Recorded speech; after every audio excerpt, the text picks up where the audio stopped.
मेरा ये मानना है कि अगर संघ ने मेहनत नहीं की हो, अगर संघ के कार्यकर्ता इस तरीके से एक्टिव नहीं हुए होते तो शायद ये नंबर भी नहीं दिखाई देता। पहली बात 145 का जो जादुई आंकड़ा है वो किसी को भी बहुत आसानी से आता हुआ नहीं दिख रहा है। महाराष्ट्र में बीजेपी के ही कई ऐसे नेता हैं सर जो सीधे सीधे कह रहे हैं कि बटोगे तो कटोगे जैसी राजनीति हमारी अपनी राजनीति, पार्टी का एजेंडा हो सकता है लेकिन हमारी जो पर्सनल राजनीति है वो नहीं है। तो महाराष्ट्र तो उनकी धरती है, महाराज साहू महाराज की धरती है, महाराज ज्योतिबा फुले की धरती है, जहाँ पे ऐसा नहीं है कि सिर्फ हिंदू या सिर्फ मुस्लिम को लेके चलते हैं, वो सबको लेके चलते हैं। तो ये वाली राजनीति मुझे लगता है कि शायद वहाँ पे थोड़ी सी फेल होते हुए दिख रही है, लेकिन क्योंकि ये ओपिनियन पोल है जी, इस पे ज़्यादा हम लोग ये नहीं कर सकते। हाँ, लेकिन ये ज़रूर है कि एक बहुत टाइट फाइट है। ये नारा वहाँ पे तो ओपन ही लोग बोलने लगे थे, इनकी पार्टी के लोग खुद ही उनको डर लगने लगा था कि भाई ये हमें नुकसान करेगा।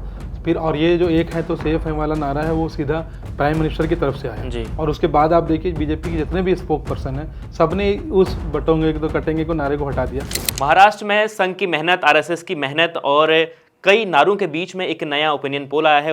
इस नए ओपिनियन पोल के मुताबिक महाराष्ट्र में महाविकास अघाड़ी को बढ़त मिलती हुई दिखाई दे रही है। यानी जितनी मेहनत हम लोग बातचीत कर रहे थे कि आरएसएस लगातार घर घर जाकर मेहनत कर रहा है, प्रधानमंत्री मोदी ने एक नारा दिया, योगी आदित्यनाथ ने वहां नारा दिया, उसके बावजूद भी महाविकास अघाड़ी यानी कांग्रेस, उद्धव शिवसेना और शरद पवार की एनसीपी की का जो गठबंधन है उसे बढ़त मिलती हुई दिखाई दे रही है। इस प्रकार का ओपिनियन पोल सामने आया है, इस पर चर्चा करेंगे और अलग अलग जो समीकरण है महाराष्ट्र पर बात करने के लिए मेरे साथ टेक में आज रोजाना की तरह इंडिया.com के संपादक तनवीर आजम सर हैं। सर, सबसे पहले आज टेक में हम यही बात करेंगे कि जिस तरीके से हम देख रहे थे कि महायुति आगे बढ़ती हुई दिखाई दे रही थी, लेकिन अब वोटिंग के 2 दिन बचे हैं और खबर आ रही है कि काम हो गया है।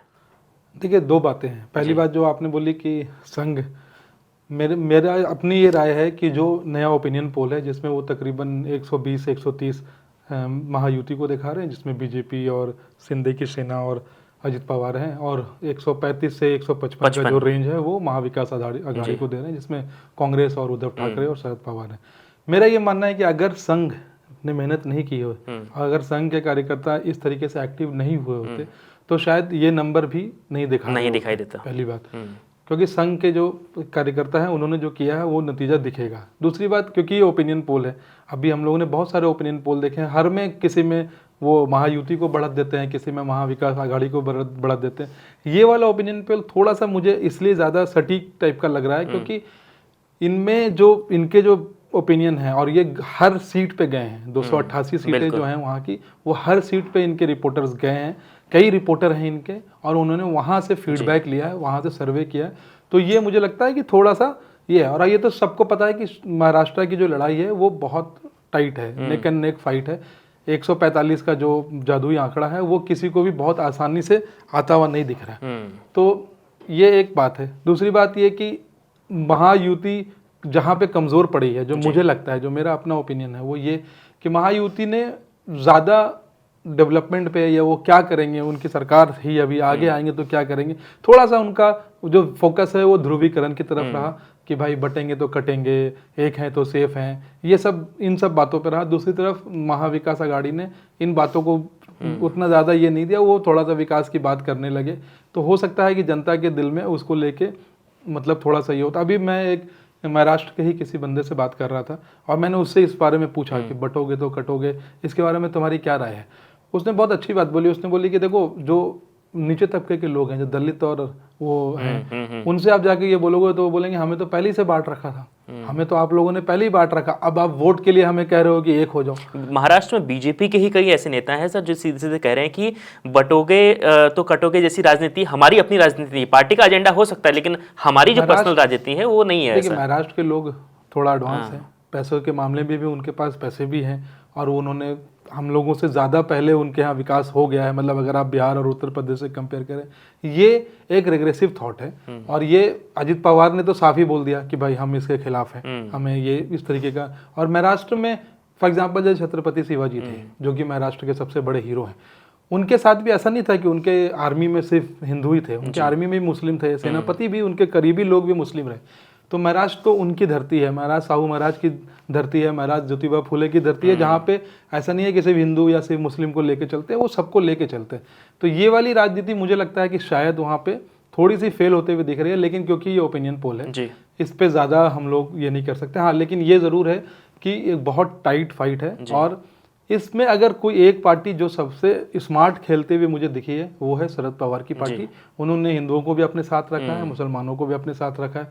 कहीं ना कहीं अजित पवार को इस बात का एहसास हो गया और उनकी पार्टी, क्योंकि वो एनसीपी से ही टूट के निकले हैं, मुस्लिम वोट बैंक है उनका, तो उन्होंने इसको अपने मुस्लिम वोट बैंक को बचाने के लिए उन्होंने इस पे ये क्या, मुसलमान का एक अच्छा वोट बैंक है महाराष्ट्र में। कुछ सीटें तो ऐसी हैं जहाँ महाराष्ट्र में जहाँ मुसलमान ही डिसाइड करते हैं। खासकर मुंबई में भी कुछ सीटें ऐसी हैं जहाँ पे मुसलमान 40% 50% की तादाद में। वोटिंग से 2 दिन पहले से राहुल गांधी ने प्रेस कॉन्फ्रेंस की थोड़ी देर पहले उन्होंने कहा कि धारावी को लेकर उन्होंने बड़ा ऐलान किया है कि हम, हाँ, तो क्या लगता है कि ये जो 2 दिन पहले वोटिंग से प्रेस कॉन्फ्रेंस होना कितना इम्पैक्ट करेगा? नहीं, देखिए ये सब चीज़ें इम्पैक्ट करती हैं। ये सब चीज़ें पहले कांग्रेस नहीं करती थी। हम लोग देखते थे बीजेपी के सारे दिग्गज लीडर जो होते थे वो वोटिंग जब कैंपेनिंग खत्म हो जाती थी इसी की, तो किसी और तरीके से कैंपेन करते थे।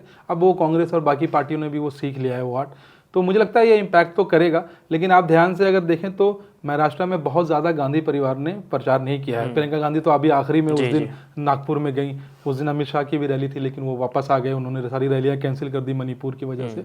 तो मुझे लगता है कि महाराष्ट्र में कांग्रेस और बाकी पार्टियों ने अपने लोकल लीडर पे ही खेला है, उन्होंने गांधी परिवार को बहुत ज़्यादा आगे नहीं किया है। बीजेपी दूसरी तरफ ज़्यादातर of course prime minister Modi और अमित शाह पे हमेशा से डिपेंडेंट रहती है, इस बार भी रही। हालांकि उनके 2 बड़े कद्दावर लीडर वहाँ से आते हैं लेकिन उनको उन्होंने उस तरीके से इस्तेमाल नहीं किया है। लेकिन सर हम लोग शुरुआत से देख रहे थे कि जिस तरीके से योगी आदित्यनाथ की एंट्री हुई, उन्होंने नारा जो हरियाणा में दिया था, बटोगे तो कटोगे, वही दिया। उसके बाद जब आपत्ति उस नारे पर हुई तो अगले ही दिन अखबारों में एक नया नारा आया, एक रहोगे तो एक है तो सेफ है, इस तरीके का जो नारा है वो आया। क्या बीजेपी को लग गया था कि नारा हमें दिक्कत कर रहा है? बिल्कुल, क्योंकि ये नारा वहाँ पे तो ओपन ही लोग बोलने लगे थे, इनकी पार्टी के लोग खुद ही, उनको डर लगने लगा था कि भाई ये हमें नुकसान करेगा। फिर और ये जो एक है तो सेफ है वाला नारा है वो सीधा प्राइम मिनिस्टर की तरफ से आया। और उसके बाद आप देखिए बीजेपी के जितने भी स्पोक पर्सन हैं सबने उस बटोगे तो कटेंगे को नारे को हटा दिया। जो फ्रिंज एलिमेंट्स हैं वो भले यूज़ करते हैं, बीजेपी के लीडर सब इस नारे को यूज़ नहीं करते। अब वो एक है तो सेफ है इसको यूज़ करते हैं। तो ये तो बहुत पुरानी बात है, बचपन से हम लोग वो पापा वाली कहानी कि भाई 4 लाठी ला के दी, 4 बेटे थे तोड़ दी, चारों ने जोड़ दी। बट एक है तो सेफ है।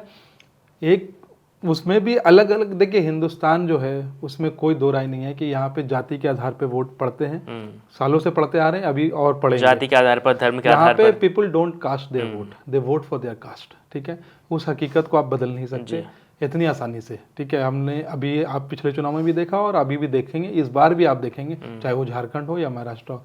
फाइट बहुत इंटरेस्टिंग है।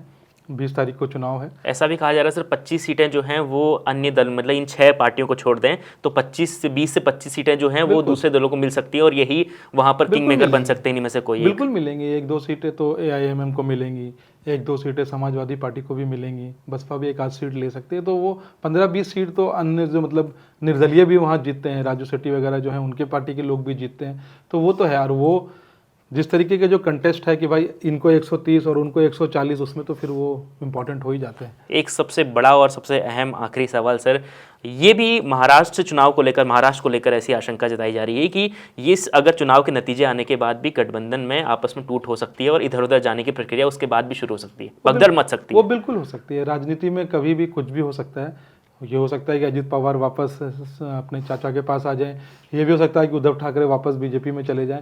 राजनीति तो भाई संभावनाओं का खेल है, उसमें कभी भी कुछ भी हो सकता है।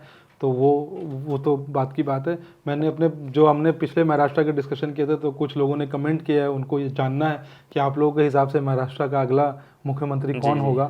तो शाम हम लोग एक डिस्कशन इस पर भी आज कर लेते हैं। बिल्कुल, आज शाम को हम आपको बताएंगे कि महाराष्ट्र का अगला मुख्यमंत्री कौन है। आपने हमारी राय पूछी है तो हम भी अपनी राय आपको बताएंगे, क्योंकि एडिटर्स ट्रिक में एडिटर्स की जो राय है लगातार हम आपको बताते हैं। तो महाराष्ट्र में आज शाम को चुनाव प्रचार थम जाएगा और बहुत यानी 2 दिन बाद वहाँ पर वोटिंग होनी है और जब नतीजे आएंगे तो उसके बाद हम उन नतीजों को अपने डिस्कशन से भी मिलाएंगे आप लोगों के साथ कि हमने किन किन इलाकों में लेकर क्या हमने डिस्कशन किया और आपने उस पर क्या हमें कमेंट के जरिए अपनी राय दी है। और महाराष्ट्र में हम लगातार नज़र बनाए हुए हैं। 2 दिन बाद जब वहाँ इलेक्शन होंगे उस दिन भी हम दिन भर आपके साथ बैठेंगे।